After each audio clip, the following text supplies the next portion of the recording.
Hi friends, हे बघा मी आता इथे कांदा आणि मिरची घेतली. कांदा, मिरची, कोथिंबीर आणि इकडे मी रवा घेतला आहे. इथे मी आता नाश्त्यासाठी उपीट बनवते. कोणाकोणाला आवडतं उपीट, या मग खायला. हे बघा इथे आता मी छान रवा भाजून घेते. हे बघा इथे हा रवा मी छान भाजून घेते. आज घरी एकटीच आहे ना, एकटीसाठी थोडासा रवा घेऊन नाश्ता बनवते.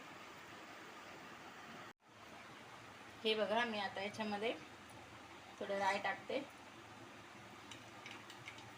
थोडी हळद टाकते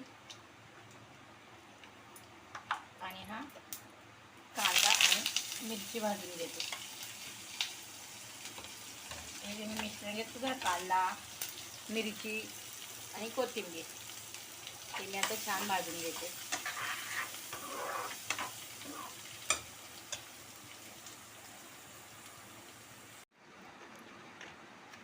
ह्याच्यामध्ये थोडंसं मीठ टाकूया आपण. बस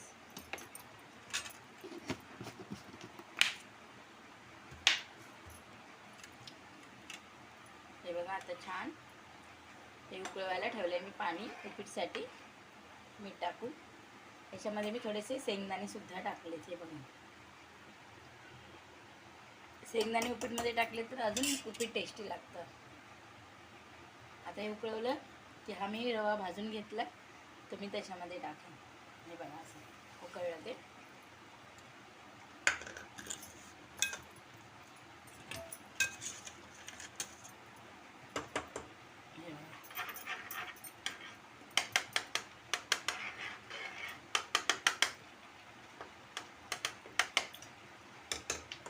आता आपलं उपीट रेडी होतंय.